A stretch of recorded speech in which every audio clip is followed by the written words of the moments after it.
Vamos lá, pessoal, vamos agora prosseguir no nosso estudo aqui das 70 semanas do livro de Daniel. E nessa aula, nós vamos agora para a nossa penúltima aula aqui desse nosso assunto, visto que nós temos que ver ainda alguns pontos centrais do texto que nós estamos analisando. Na próxima aula, então, nós vamos trabalhar o último ponto. Eu vou explicar tudo isso para vocês e então trabalhar as implicações teológicas desse texto de Daniel, tá certo? Só passando aqui até as questões em que nós estamos trabalhando. Essas são as questões que nós precisamos responder a respeito desse texto das 70 semanas de Daniel.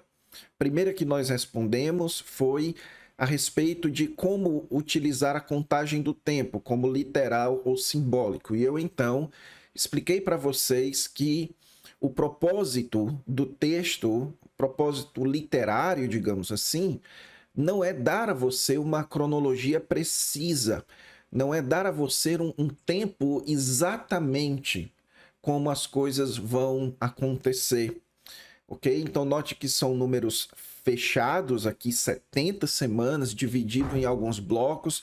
Note que existe um paralelo da divisão com os outros 4 reinos e tudo mais. Então, o propósito aqui é falar de períodos de tempo que podem ser descritos com aquela contagem, certo? De 7 semanas, 62 semanas, depois a última semana. Então, nem é literalista e nem é simbólico, ok? Também nós respondemos o início das 70 semanas, eu defendi aqui para vocês que a ordem para restaurar e edificar Jerusalém, essa ordem aqui foi a ordem dada por Ciro para a reedificação de Jerusalém e do templo. Essa ordem ela tem desdobramentos. O livro de Esdras vai falar que a outra ordem dada por Dário para que Jerusalém fosse reedificada, ela é um desdobramento da ordem de Ciro, e depois a ordem de Artaxerxes dada a Neemias, ela também é um desdobramento da ordem de Ciro, tá certo? Também eu trabalhei com vocês a ideia desse ungido, o príncipe. Eu expliquei para vocês que aqui nós temos a figura de Josué e Zorobabel, ok? Então é o principal indício que nós encontramos no Antigo Testamento, nos textos paralelos ao livro de Daniel, e aos eventos descritos aqui nas 70 semanas para alguém que surge considerado como ungido como resultado da ordem de Ciro. E aí nós vimos alguns textos que mostram aqui, certo? Esses dois ungidos, Josué e Zorobabel, que foram os responsáveis pela reedificação de Jerusalém e do templo. E então começa aqui o período referido nas 62 semanas. Então, uma vez que começa o processo de reedificação, de restauração de Jerusalém, depois da ordem de Ciro, a ida de Zorobabel e Josué, a reedificação do templo, então começa aqui esse período que na profecia das 70 semanas é referido como as 62 semanas. A marca dessas 62 semanas é a reedificação de Jerusalém.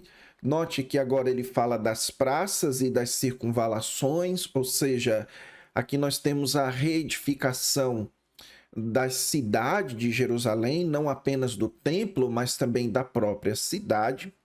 Então nós precisamos procurar entender na teologia do Antigo Testamento se existe indícios, se existem textos que apontam para esse período de reedificação de Jerusalém, e que nos apontem também que esse período é um período de tempos angustiosos.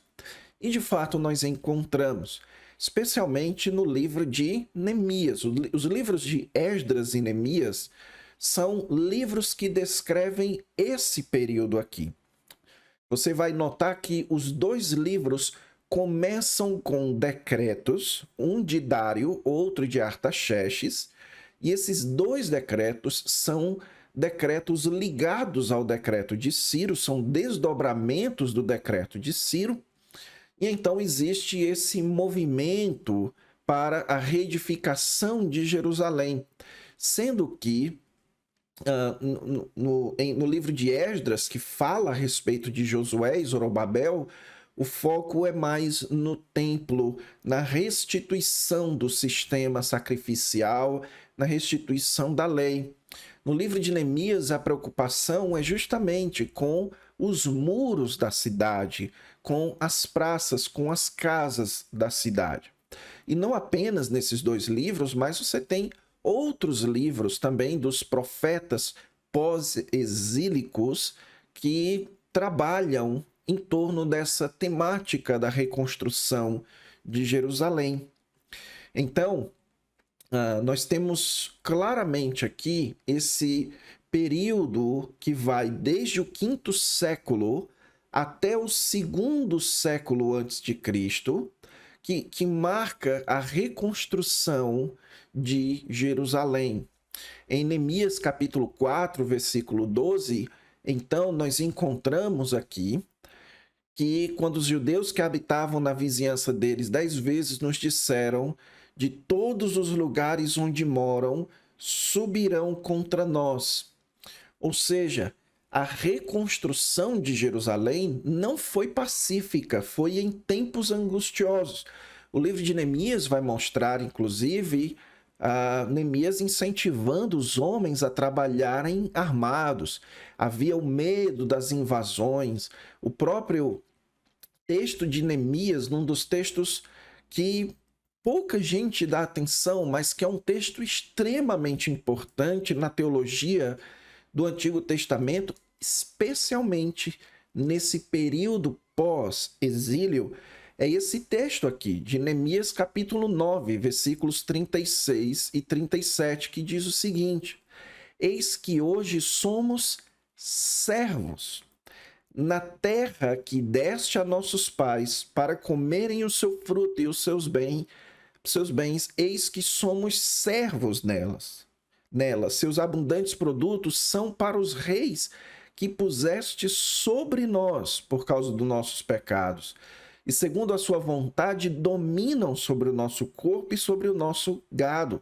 Estamos em grande angústia. Então você percebe o seguinte, que diferentemente do que alguns propõem, que a ordem para reedificar Jerusalém, ela foi dada ali no tempo de Neemias, e que então depois começou a reedificação de Jerusalém, isso não procede.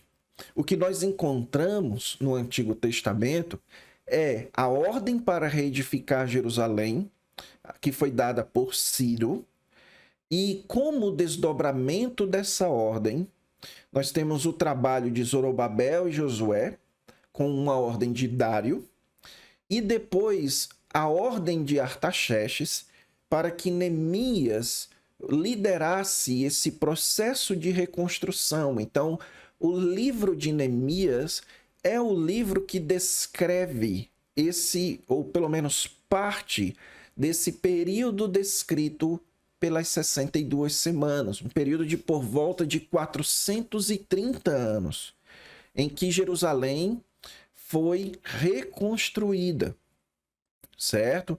Então, e que durante esse período de reconstrução, eles estavam em grande angústia.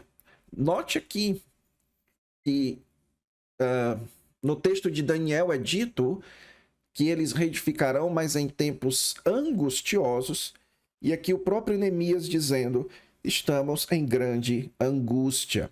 E então, quanto tempo durou até durante quanto tempo durou esse período desde Zorobabel e Josué até o final aqui dessa reconstrução.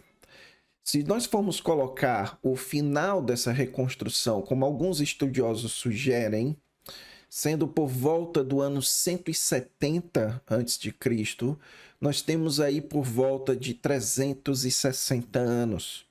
Isso mostra, então, que essas 62 semanas, que tem por volta de 430 anos, então nós temos aqui um período relativamente longo. Então, da ordem de Ciro até Zorobabel, nós temos um período relativamente curto. De Zorobabel até o final da reconstrução, o pleno estabelecimento, o consumo sacerdote e tudo mais de Jerusalém, nós temos aqui já um período relativamente longo. Então, é essa a ideia que eu estou tentando passar aqui para vocês, de não prestarmos atenção necessariamente à precisão do tempo, mas à referência que se cria com esses números aqui mais curtos e mais longos, certo? Outro ponto do nosso texto a ser analisado é essa questão do que acontece depois das 62 semanas. É dito aqui que será morto o ungido e já não estará. Vamos lá, mais uma vez nós temos aqui o termo ungido aparecendo e mais uma vez ele está aqui com um artigo definido. Só que eu expliquei para vocês que esse artigo definido já é o tradutor pressupondo uma interpretação. Porque no texto hebraico, esse artigo definido não está aqui. A ideia é que será morto um ungido, certo? E nós já vimos que esse ungido aqui, ele é diferente do primeiro ungido mencionado. Como é que nós sabemos disso? Por conta do que o próprio texto exige que sejam diferentes. Eles compartilham do mesmo termo, eles ambos são ungidos, mas nós temos duas pessoas diferentes. Por quê? Porque esse primeiro ungido, ele aparece no final das 7 semanas. E esse outro ungido, ele é morto no final das 62 semanas. A única forma desses dois ungidos serem a mesma pessoa é se as 7 semanas e as 62 semanas elas forem unidas. E o texto então está dizendo que desde a ordem para restaurar Jerusalém até o ungido, e depois é dito que esse ungido é morto, são 69 semanas. No entanto, isso naturalmente, imediatamente a gente se pergunta, ok, se são 69 semanas, por que que o texto dividiu em 7 semanas e 62 semanas? A resposta é clara, meus irmãos, porque são 2 blocos de tempos. E são 2 blocos de tempos marcados pela presença de um ungido no final de cada um deles. E o que é que eles têm em comum? Se o primeiro ungido é um sacerdote que é responsável pela reedificação do templo, então o segundo ungido, ele também tem que ser um sacerdote responsável pela reedificação do templo. Por isso que os dois são chamados de ungidos. Normalmente, a nossa tendência é já imaginar que aqui está se referindo diretamente ao Messias. E aqui uma palavra importante de ser dita é o seguinte, que a grande maioria dos intérpretes evangélicos entendem, e também judaicos, os judeus messiânicos, aqueles judeus que creem que Jesus é o Messias, eles entendem que aqui há sim uma referência ao Messias. E eu vou demonstrar, vou tentar demonstrar para vocês, certo? Que esse texto aqui, das 70 semanas, ela tem sim uma relação com o Messias. No entanto, essa relação ela é de aplicação e não de interpretação. O que eu quero dizer com isso? Que esse ungido aqui mencionado, ele em si não se refere ao Messias, mas que, como o texto das 70 semanas tem implicações relacionadas a Jesus, porque Jesus faz essas aplicações lá em Mateus capítulo 24, então só aí é que nós podemos fazer a ligação. Sendo assim, quem é esse ungido mencionado aqui? Bem, no texto de Daniel, capítulo 11, versículo 22, fala a respeito de forças inundantes que serão arrasadas de diante dele, serão quebrantados como também o príncipe da aliança. Você já deve ter notado que na primeira parte o termo ungido ele aparece como sinônimo de príncipe. Na primeira parte, no primeiro ungido, quando ele diz lá que dá ordem para restaurar Jerusalém até o ungido, o príncipe. Então, em Daniel capítulo 11, nós temos aqui mais uma menção de um avanço do pequeno chifre do quarto reino sobre o príncipe da aliança, sobre o ungido, como está aqui no texto de Daniel. Então, o nosso desafio é, portanto, entender quem é que avança ali no capítulo 11. E como nós vamos chegar lá, e nós já vimos até aqui a respeito do quarto reino, é alguém do Império Grego. E esse alguém do Império Grego, que eu já trabalhei com vocês, é Antíoco IV, ou Antíoco Epifânio. Então, esse ungido aqui, ele precisa ser alguém que é vítima de Antíoco Epifânio. Alguém que foi morto por Antíoco Epifânio e que, nessa ocasião, agia como era Zorobabel, agia como sacerdote. Então, existem informações, existem relatos sobre um evento em que Antíoco Epifânio mata um sumo sacerdote ou um sacerdote? Sim. Nós temos um relato em livros que, muito embora não sejam bíblicos, são apócrifos, mas possuem um valor histórico, como no livro dos Macabeus, dizendo que Antíoco Epifânio ele matou o sacerdote Onias.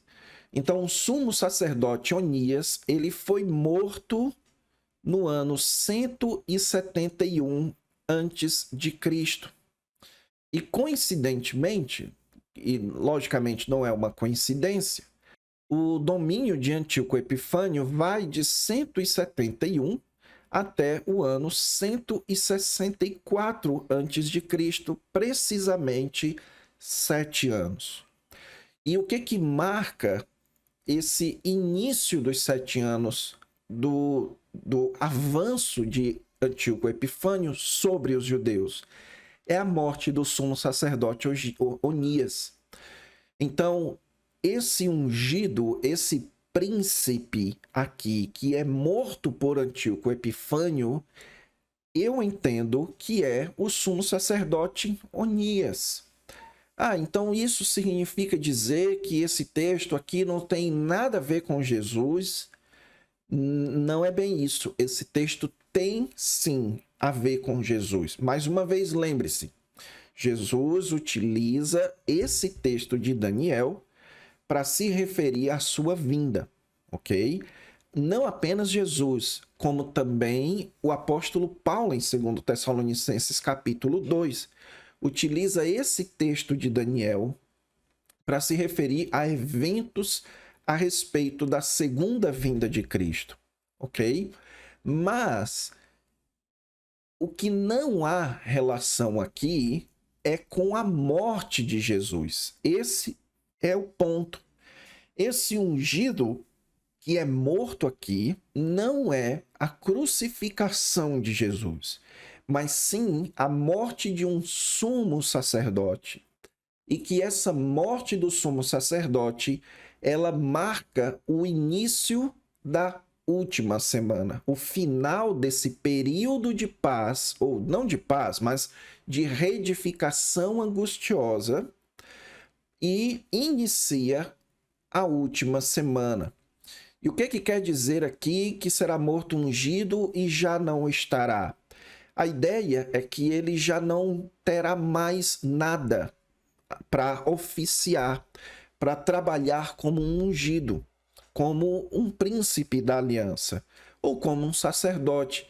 Isso porque, uma vez que Antíoco ele mata o sumo sacerdote, ele avança sobre o templo e ele muda a prática judaica, ele muda o trabalho do templo e, inclusive, isso culmina com ele colocando uma estátua de Zeus dentro do templo, ok? Então, note que nós temos um referencial textual no capítulo 11 que se refere a Antíoco Epifânio, como nós vamos ver, e nós temos um referencial histórico que deixa bastante claro que esse texto aqui está se referindo a o sumo sacerdote Onias.